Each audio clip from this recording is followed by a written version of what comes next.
가장 뜨거운 이슈. 오늘의 헤드라인. 출발 새 아침 헤드라인 인터뷰. 네, 앞서 말씀드린 대로 5G 이동통신 상용 서비스 세계 최초로 우리나라에서 시작이 됐습니다. 이게 5G가 우리 일상에 들어오면 과연 우리 일상이 어떻게 바뀌게 될까? 이게 참 궁금하지 않습니까? 실제로 개통 일주일 만에 가입자 수가 10만 명을 넘어섰다고 해요. 그래서 저희들이 일단 신규 가입자의 얘기를 한번 들어보고요. 그 얘기 속에 담긴 궁금증들을 한번 풀어보는 그런 시간으로 한번 이어가 보도록 하겠습니다. 김찬빈 씨를 한번 연결해 보겠습니다. 안녕하십니까? 네, 안녕하세요. 예, 김 선생님은 지금 5G를 이번에 개통을 하신 건가요? 예, 토요일 날 개통했습니다. 어떻습니까? 기존에 쓰던 것에 비해서 속도라든가 또 데이터 용량이라든가 이런 부분이 어떻게 다르던가요?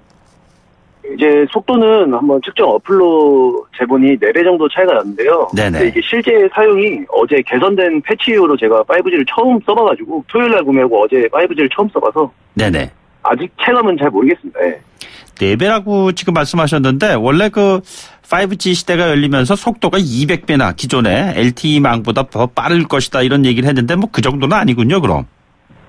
예, 지금 당장은 저도 그 어플로도 해보고 제가 실제로 다운받고 유튜브 이용하고 해봐도 그 100배, 200배, 10배 이런 차이까지는 안 느껴졌습니다. 아, 그냥 그렇습니까? 좀 부드러워졌다, 그리고 조금 빨라졌다, 이 정도 느낌인데.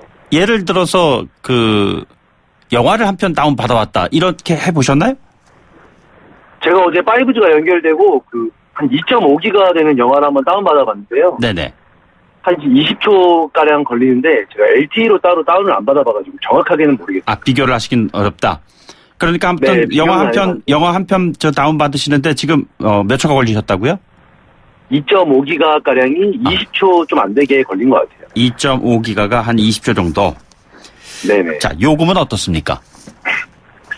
요금은 일단 기존보다 6,000원 더 비싼 요금제를 선택했는데요. 네네. 제가 원하는 수준의 요금제, 그러니까 말 그대로 요금제 가지수가 4가지밖에 안 돼가지고 좀 아쉬웠습니다. 네. 4가지인데 기존에 있는 요금에 비해서 지금 그러니까 10,000원 미만대 정도의 그 요금을 좀 더 내시는군요. 4,000원, 5,000원이라고 하셨나요? 네, 저는 지금 6,000원, 기존보다 6,000원 더 비싼 요금제를 선택했습니다. 네. 그렇습니까? 자, 지금 차차 네. 물론 뭐 개선이 되리라 믿습니다만 지금 어떤 점이 가장 불편하신지요? 어제 업데이트 이후로 이제 5G를 처음 잡아봤는데 지금 제가 5일, 6일 만에 처음 잡아봤을 정도로 굉장히 불안한 상태고요. 네네. 업데이트 이후로도 제가 한 자리에 앉아서 인터넷을 하고 있는데도 5G가 됐다가 LTE가 됐다가 할 정도로 굉장히 불안한 것 같아요. 그리고 계속 5G와 LTE를 잡다 보니까 배터리 소모도 굉장히 기존 모델에 비해서 굉장히 빠른 것 같습니다. 그렇습니까? 배터리 같은 경우에 네네. 한번 장착하신 다음에 충전이 가득 되어 있는데 어느 정도까지 사용을 할 수가 있으셨습니까? 제가 사무실에서 계속 그 충전기를 자주 꽂으면서 쓰다 보니까 재보지는 못해가지고 그것까지는 잘 모르겠는데 지금 카페에서도 100%부터 90%까지 초기에 떨어지는 속도가 굉장히 빠르다는 의견이 되게 많은 상태입니다. 그렇습니까? 소비자 입장에서 네네. 5G가 상용화되려면은 이런 점이 개선돼야 하지 않을까라는 의견이 있으시다면요? 지금 굉장히 최초라는 거에 목숨을 건 것 같은데 최초를 하기 전에 좀 최고로 상태를 만들어 놓고 출시를 했으면 어떨까 하는 그게 굉장히 아쉽습니다. 솔직히 지금 정상적으로 이용 가능한 상태가 아니라고 생각합니다. 그래요? 통행료 내시고 고속도로 새롭게 신설된 데 들어서셨는데 이렇게 쌩쌩 달리지는 못하시는 것 같은데요? 예, 그죠. 진짜 딱 그거 같습니다. 예. 알겠습니다. 예, 마지막으로 한 말씀 부탁드립니다. 아닙니다. 더 빨리 개선돼서 편하게 이용했으면 좋겠습니다. 알겠습니다. 저희들이 소비자 입장을 반영한 전문가의 의견을 좀 듣는 시간을 이후에 준비할 테니까 좀 들어주십시오. 오늘 말씀 고맙습니다. 네, 감사합니다. 네, 지금까지 5G를 개통해서 사용하고 있는 김찬빈 씨를 연결해서 의견을 들어봤고요. 자, 그럼 이어서 말이죠. 전문가와 함께 자세한 내용을 한번 짚어보도록 하겠습니다. 고려대학교 기술경영전문대학원의 이성엽 교수님 나오셨습니다. 교수님 어서 오십시오. 네, 반갑습니다. 자, 지금 금방 소비자 말씀 들어보셨잖아요. 네네. 이게 이제 초창기 때 안착하기 위한 일종의 과도기적인 상황이라고 이해하면 되겠습니까? 네, 그렇게 이해하시면 될 것 같습니다. 예. 보통 통상적으로 이렇게 새롭게 시스템이 구축되는 과정에서 빚어지는 요 과도기적인 기간 같은 것들이 한 어느 정도? 그거는 이제 뭐 일률적으로 말하기는 그런데 조금 시간이 걸릴 것 같습니다. 예. 이게 이제 그 통신망도 새롭게 지금 구축이 됐고, 네네. 그다음에 단말기도 새롭게 나오고 해가지고 이 통신망하고 이제 단말기 간에 이렇게 안정화되는 시간이 좀 필요해서요. 예, 예. 그래서 조금 더 시간이 걸리지 않겠느냐 이렇게 예상이 됩니다. 그러니까 이제 LTD의 망이 5G의 망으로 이제 연결되기 위한 네트워킹 구축하기까지 시간이 필요하시다는 얘기잖아요. 예, 예, 예. 예를 들자면 뭐 기지국 같은 것을 지금 이제 새롭게 신설해야 되는 건가요? 아니면 이미 돼 있는 것이 지금 구축이 되는 과정에 있다고 봐야 되는 건가요? 이제 5G 특성이 이제 그 대단히 이제 주파수가 높은 대역에서 이루어지면서 그러니까 도달 거리가 되게 짧아요. 네네. 전파에. 그래서 이제 그렇다면 도달 거리를 계속 이제 이렇게 넓게 유지하려면 기지국을 좀 촘촘히 세워야 돼서 예. 그러니까 지금 그 LTE 기지국보다는 더 많은 기지국들을 세워야 되는 이제 그런 좀 어려움이 있습니다. 예. 예. 그래서 이제 보면 만약에 이게 터지지가 않을 경우에는 자연스럽게 예전에 네트워킹을 통해서 이제 구동될 수 있게끔 그런 시스템이 되어 있는데 소비자 얘기를 들어보니까 잘 그게 안 된다는 거 아니겠습니까? 그러니까 5G가 안 터져가지고 이제 이걸 LTE로 이제 전환되게 이렇게 돼 있는데 네네. 그게 아마 매끄럽지 않게 돼가지고 뭐 중간에 끊어지거나 이런 상황들이 생기는 것 같아요. 예. 근데 이거는 이제 LTE가 처음 생겼을 때도 이제 또 3G 전환하는 문제에서 좀 그런 부분들이 초기에는 있었던 걸로 제가 기억이 되거든요. 네네. 이건 좀 이제 계속적으로 좀 개선하고 안정화하는 작업을 좀 진행해야 되지 않겠느냐 그렇게 생각이 됩니다. 조금 전에 그 소비자 말씀을 들어보면 한 2.5기가 정도의 그 다운을 하는데 한 20초 정도 걸렸다고 하는데 네네. 당초 그 5G의 속도 같은 경우를 LTE에 비교했을 때 보면 훨씬 빨라야 하는데 그렇게 빠른 것 같지가 않다 이런 생각이 드네요. 그렇죠. 원래 이론적으로는 지금 LTE보다 20배 빠른 걸로 이렇게 알려져 있습니다. 근데 아직은 이제 극만한 속도가 지금 안 나오는 것 같고요. 예. 그분하고 말씀드린 것처럼 이제 기지국을 좀 더 촘촘히 세워야 되는 문제 하나 하고, 그다음에 이제 그 통신망하고 단말기 간에 좀 이게 안정화 작업들을 계속적으로 좀 진행을 해야 되지 않겠느냐. 아직은 초기에 아마 좀 그런 세팅들이 안 돼서 좀 불안한 모습을 지금 보이고 있는 것 같습니다. 사용자들 보니까 말이죠. 서울 같은 경우에는 이제 고층 건물들도 많이 있는데 건물 또는 그 안에 내부에 들어간다거나 하면 뭐 끊어지는 경우가 많이 있는 것 같다. 이런 그 시연의 사례 같은 것도 나오고 그랬거든요. 네. 그런 문제들도 해소가 점진적으로 될까요? 예, 그 부분도 말씀드린 5G 주파수의 특성 때문에 일단 생기는 문제인데 그런 부분들은 좀 이제 그 고층 건물에도 좀 기지국들을 촘촘히 세우면서 좀 해결될 수 있지 않을까 이렇게 전망이 됩니다. 예, 그럼 한번 이제 본격적으로 질문을 드려보도록 하겠습니다. 네. 교수님, 이게 5G 시대가 열린다는 것에 대한 의미를 아주 우리가 알기 쉽게 이해를 하려면은 어떤 그 사례를 들 수가 있을까요? 그러니까 5G 시대라는 것은 이제 말씀드린 것처럼 이제 주파수 대역이 높은 곳을 사용한다는 거 하나 하고 그다음에 이제 넓은 주파수 대역을 사용하게 됩니다. 그러니까 주파수 대역폭이 넓다는 것은 이제 그 대역폭을 통해서 좀 용량이 아주 많은 서비스들을 제공할 수 있다는 거거든요. 예. 우리가 지금까지는 그러니까 웹서핑이라든지 동영상 정도 시청에 이제 불과했었는데 앞으로는 그러니까 증강현실이나 또는 가상현실 그다음에 스마트 시티, 그다음에 스마트 자동차 이런 부분을 포함해 가지고 많은 데이터가 필요한 서비스들을 우리가 실제로 체험할 수 있다. 예. 그게 가장 큰 차이점이라고 할 수 있겠습니다.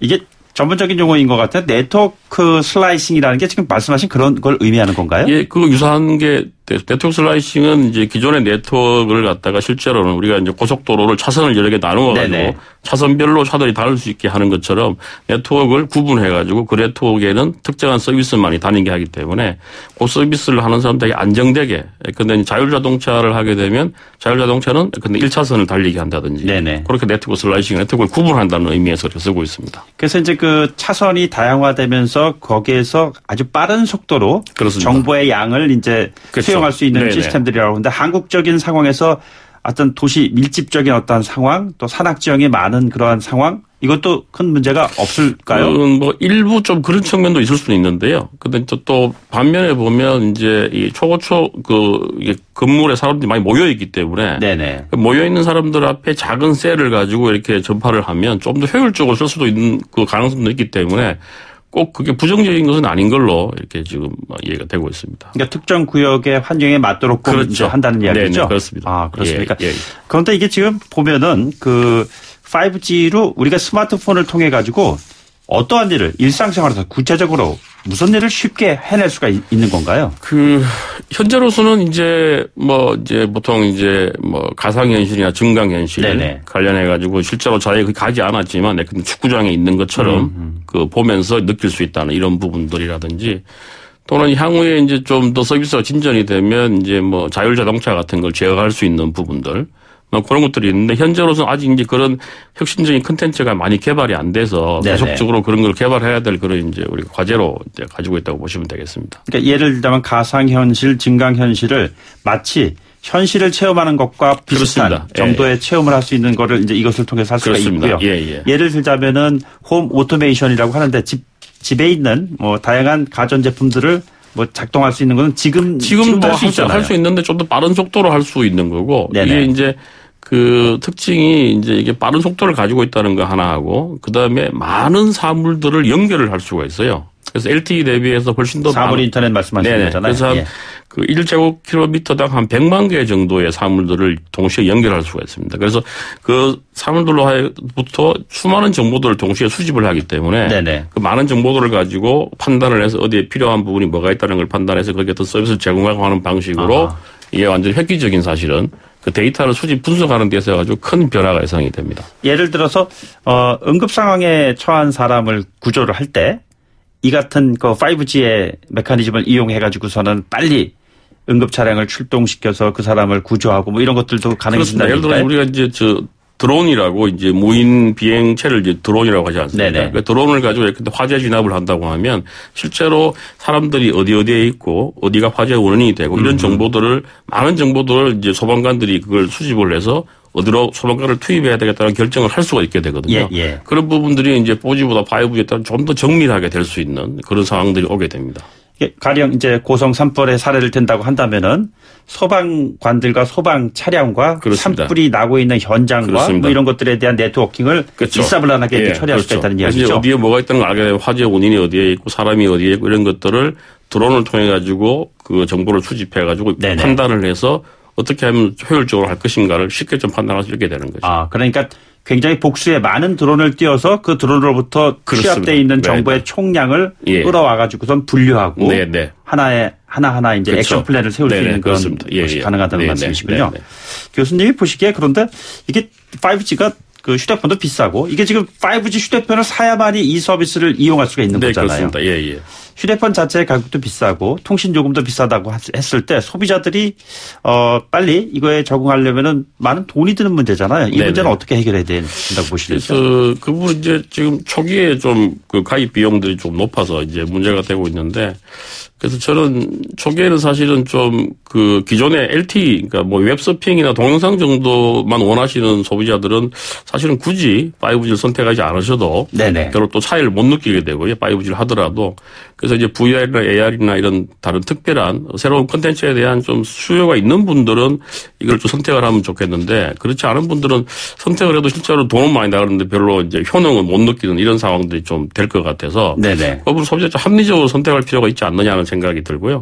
또 기업들이나 정부 입장에서는 사실은 그런 새로운 혁신적인 콘텐츠들이 킬러 콘텐츠들을 좀 많이 확보할 수 있도록 노력을 해가지고 국민들이 이제 그런 쪽에 그 서비스에 대한 수요가 좀 늘어가도록 하는 방법으로 가야 되지 않겠느냐. 그런 생각이 듭니다. 조금 전에 그 소비자께서 말씀을 하셨을 때 신설 고속도로를 뚫어서 통행료 지불하고 차를 몰고 나가봤더니 생각보다 이렇게 빠르지도 않고 이렇게 또 도로 상태가 그렇게 좋지는 않더라 이런 얘기를 좀 하셨는데 그렇게 따지면은 세계 최초의 상용 서비스라고 하는데 상상이 현실이 되는 세상이라는 것이 그렇게 생각보다 빨리 올 것 같지는 않다 이런 비판에도 직면할 것 같습니다. 그러니까 뭐 아까 말씀하신 대로 이제 좀 안정화 기간을 더 가지고 좀 테스트도 많이 하고 출시를 했었으면 더 좋을 수도 있는데 사실은 또 5G를 세계 최초로 한다고 상당히 의미가 있는 거거든요. 그래서 이 5G를 우리가 전 세계 시장을 선도한다는 의미가 있기 때문에 그런 면에서는 저는 뭐 세계 최초로 한 거는 뭐 바람직하다고 보이는데 문제는 앞으로 향후 이런 개선돼야 될 부분들을 좀 빨리 그 사업자랑 정부가 좀 노력해가지고 안정화시켰으면 좋겠다 이런 생각이 들고요. 좀 이게 초기에 이제 이런 신기술이나 신서비스가 나왔을 때 초기에 약간의 혼란들은 보통 있는 거기 때문에 그래서 뭐 좀 불가피한 측면은 있습니다. 있는데 그 소비자들이 느끼는 불편들이 사실 좀 아쉬운 측면이 있어서 저도 좀 빨리 좀 해결됐으면 좋겠다 이런 생각을 하고 있습니다. 알겠습니다. 모쪼록 새로운 기술인 만큼 뭐 넘어야 될 산이 많은 것 같습니다. 앞으로 이 문제가 정착될 수 있도록 여러 가지 노력을 함께 기울여야 되지 않을까 그런 생각이 듭니다. 지금까지 이성엽 고려대 교수와 함께했습니다. 교수님 오늘 고맙습니다. 네, 고맙습니다. 2부 마치고요. 3부 뉴스 듣고 돌아오죠.